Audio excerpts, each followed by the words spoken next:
आप सभी विद्यार्थियों का इस चैनल पर हार्दिक स्वागत है। इस टॉपिक में हम सामाजिक विज्ञान के भाग 4 इकोनॉमिक्स यानी अर्थशास्त्र के चैप्टर नंबर 3 निर्धनता एक चुनौती है, इसके सभी इम्पॉर्टेंट क्वेश्चन आंसर को बहुत ही आसान तरीके से समझेंगे। तो आइए बिना रुके हम इकोनॉमिक्स चैप्टर नंबर 3 निर्धनता एक चुनौती के सभी इम्पॉर्टेंट प्रश्नों को देखते हैं आसान तरीके से। पहला प्रश्न है, भारत में निर्धनता रेखा का आकलन कैसे किया जाता है। वेरी इंपॉर्टेंट क्वेश्चन है, यानी जो लोग गरीब हैं उनका आकलन कैसे किया जा सकता है। तो इसका उत्तर होगा निर्धनता का आकलन करने की सामान्य विधि आय या उपभोग के स्तर पर आधारित है, यानी लोगों को कितनी आय है और उस आय का कितना वो उपयोग करते हैं। भारत में निर्धनता रेखा का आकलन करते समय न्यूनतम भोजन, कपड़ा, ईंधन, जूता, बिजली, शैक्षिक एवं चिकित्सीय आवश्यकताओं को ध्यान में रखा जाता है। चालू खाद्य आवश्यकता का सूत्र कैलोरी पर आधारित है, यानी कितने लोगों को भोजन मिल रहा है यह भी इसका आकलन करता है। भारत में स्वीकृत कैलोरी की आवश्यकता ग्रामीण क्षेत्रों में प्रति व्यक्ति 2400 कैलोरी है, जबकि शहरी क्षेत्रों में प्रति व्यक्ति 2100 कैलोरी निर्धारित की गई है, यानी इससे कम जिनकी कैलोरी है वे निर्धनता रेखा में आते हैं। दूसरा प्रश्न है, वैश्विक निर्धनता की प्रवृत्तियों की चर्चा कीजिए। तो इसका उत्तर होगा विश्व बैंक, जो कि सबसे बड़ा होता है बैंक, विश्व बैंक जो कि आपके यूरोप महाद्वीप के स्विट्जरलैंड के जेनेवा में है। विश्व बैंक के आंकड़ों के अनुसार सार्वभौमिक निर्धनता जो 1990 में 36% थी, 2015 में घटकर 10% रह गई है। निर्धनता में स्थिरता से चीन तथा दक्षिण एशिया के देशों में मानवीय संसाधनों में वृद्धि के कारण कम हुई है। भारत, इंडोनेशिया, श्रीलंका, पाकिस्तान, बांग्लादेश, नेपाल, भूटान आदि में तेजी से निर्धनता में कमी नहीं हुई है, यानी इन देशों में निर्धनता को समाप्त करने के लिए बहुत अधिक समय लग रहा है, क्योंकि यहाँ पर मानवीय संसाधन तो अधिक है लेकिन उसका उपयोग अच्छे से नहीं हो पा रहा है। अगला प्रश्न है, निर्धनता उन्मूलन की वर्तमान सरकारी नीति की चर्चा कीजिए, यानी जो हमारी निर्धनता है उसको कैसे हम दूर कर सकते हैं या सरकारी क्या नीतियां हैं उसको हम देखते हैं। भारत में निर्धनता को कम करने के निम्नलिखित उपाय अपनाए गए हैं। पहला आपका है आर्थिक विकास में वृद्धि। निर्धनता को दूर करने के लिए सबसे पहला एवं महत्वपूर्ण तत्व आर्थिक विकास की दर में वृद्धि करना है। राष्ट्रीय आय में जनसंख्या के अनुपात में वृद्धि की तुलना में आय में तेजी से वृद्धि होना चाहिए। दूसरा है जनसंख्या पर नियंत्रण। निर्धनता को अधिक सीमा तक कम किया जा सकता है यदि हम परिवार नियोजन पर जोर दें, तो जनसंख्या नियंत्रण से प्रति व्यक्ति आय में वृद्धि होगी। यह जनसंख्या वृद्धि की दर में एवं आर्थिक संसाधनों के बीच अंतर करने में सहायक भी होगा, यानी यदि जनसंख्या कम हो या नियंत्रण में हो तो इससे छुटकारा पाया जा सकता है। अगला है अत्यधिक रोजगार अवसर। ग्रामीण एवं शहरी क्षेत्र में रोजगार के अवसरों को बढ़ाकर भारत में बेरोजगारी को कम किया जा सकता है। लघु एवं कुटीर उद्योग को प्रोत्साहित किया जाना चाहिए। मानव शक्ति का कुशल उपयोग भी निस्संदेह अर्थव्यवस्था में आय को बढ़ाती है। इससे गरीबी को कुछ सीमा तक कम किया जा सकता है, यानी लोगों को अत्यधिक रोजगार देने से भी इससे हम छुटकारा पा सकते हैं। अगला है भूमि सुधार। निर्धनता दूर करने के लिए भूमि की हदबंदी कानून के अंतर्गत प्राप्त भूमि को भूमिहीन एवं गरीब किसानों में बांट देना चाहिए। हदबंदी का अर्थ ये होता है जिसके पास बहुत अधिक ज़मीन है, वह खेती नहीं कर पा रहा है, तो उसकी कुछ ज़मीनों को उन लोगों को दे दिया जाए जो या तो गरीब हैं या जिनके पास भूमि नहीं है। साथ ही भूमि का चकबंदी किया जाना चाहिए।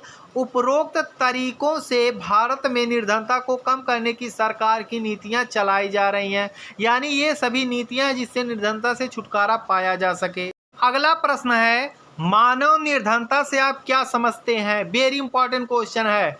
मानव निर्धनता वह स्थिति है जिसमें व्यक्ति अपनी न्यूनतम मानवीय आवश्यकताओं को पूरा करने में सक्षम नहीं है, जैसे भोजन, कपड़ा, निवास, स्वास्थ्य एवं शिक्षा आदि। यानी भोजन, कपड़ा, निवास, स्वास्थ्य या शिक्षा जो लोग नहीं कर पा रहे हैं पूरा, उन्हें हम मानव निर्धनता में शामिल किए हैं। अगला आपका इम्पोर्टेंट प्रश्न है, राष्ट्रीय ग्रामीण रोजगार गारंटी अधिनियम 2005 की मुख्य विशेषताएं क्या हैं? वेरी इंपॉर्टेंट क्वेश्चन है ये।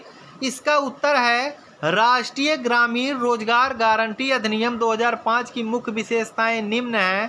पहला है, संपूर्ण भारत में 100 दिनों की रोजगार की आवश्यकता प्रदान की जाती है। यानी 2004 से जब से आपका मनरेगा या नरेगा जो आप कहते हैं शुरू हुआ है, उसमें 100 दिन की आपकी रोजगार की गारंटी दी जाती है। अगला है, 1/3 रोजगार महिलाओं के लिए आरक्षित है, यानी इसमें सबसे अधिक महिलाएं कार्य करती हैं। अगला, इच्छुक व्यक्ति को 15 दिनों के अंदर रोजगार उपलब्ध नहीं कराने पर बेरोजगारी भत्ता दिए जाने का प्रावधान है। यानी इसमें यह भी शर्त है कि 15 दिनों के अंदर उस व्यक्ति को रोजगार दिया जाएगा। अगला है, मनरेगा में भूमि संबंधी, जल संरक्षण संबंधी, वृक्षारोपण संबंधी कार्यों की प्रधानता दी जाती है।